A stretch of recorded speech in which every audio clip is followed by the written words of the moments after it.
To be honest, I'm up here just to wing my speech. I think a lot of people come up here and say that why they're the best, and I think I'm going to come up here and say that I'm really not the best for this position. There's like 100 people on this, as constituents that could run this a lot better than I do, but I think the difference is that I'm up here and they're not.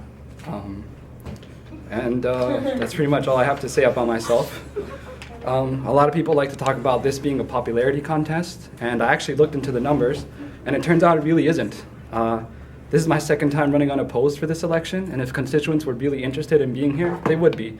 And I can tell by the size of this room that they're not, because half of you guys are graduating or not a part of this college, or just, I don't hear your guys' voices in my emails. My reps speak about wanting to address constituents. I didn't receive any emails from them. I never received any emails from anybody, to be honest.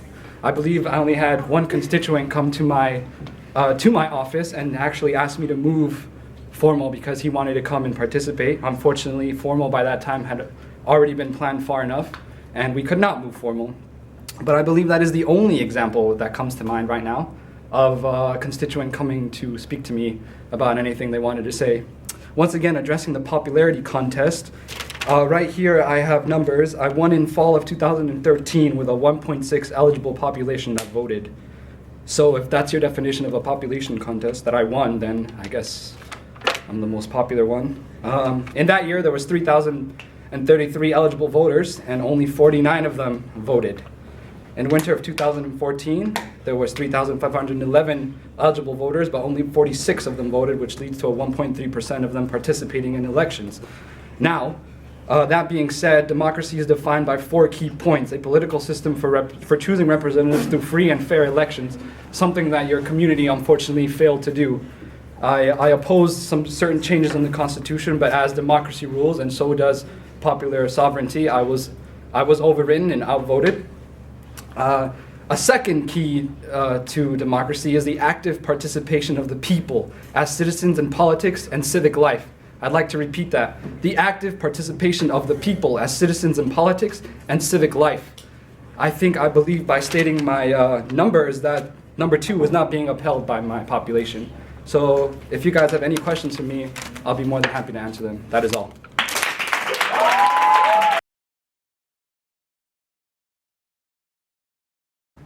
Okay, so you did state that there were constitutional changes that you were opposed of. How do you feel like you will rectify that in the upcoming year? To be honest, one of the first things on my agenda is actually to make those constitutional changes go away. I don't agree with them. I feel as though we've taken powers away from our constituents, and they're unaware that we have. Unfortunately, that also is not on council, as our website has our constitution up for all constituents to look at, and I believe not many of them have, because if they had seen it, we would have gotten complaints, and if we did get any, I'm not aware of them. And if they would like to be heard, come to my office. I'm always there. If not, come to my place. I only live 15 minutes away from this campus. We can have a face-to-face discussion, I'm going to address a question that's for social as well. So what are your ideas for joint events with the master's office for this upcoming year? Well, unfortunately, due to other circumstances outside of my powers, I've been trying to bring snakes and lattes up here to campus for quite a while now. I think this would be my second year trying. So I've never really tried to reach out to them, and the times I have, I kind of haven't found the other colleges to be responsive. So I guess the best thing I could do is really focus on Complex 1. I think that would be a more achievable task as opposed to all the other colleges, because at least Complex 1 is in our arm's reach, and we can go speak to Winters, Vanier, and McLaughlin. So I think I would focus on on Complex 1, and really strengthening my ties with them for next year. Is there another question from the audience?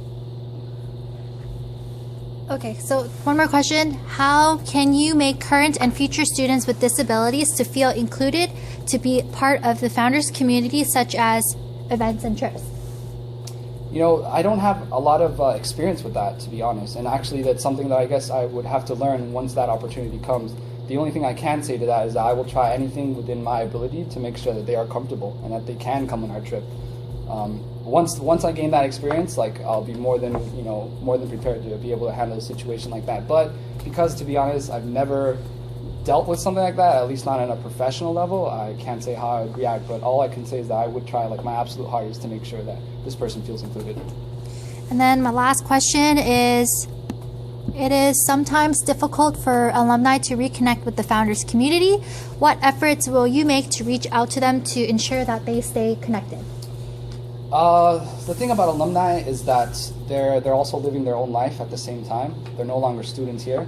So I can only go out as much as I can with the rest of my constituents, because technically they're not constituents at all either. So the best I can do, I would love to sit down with whoever their leader is and speak to them. My office again is open. You can email me. We can set something up.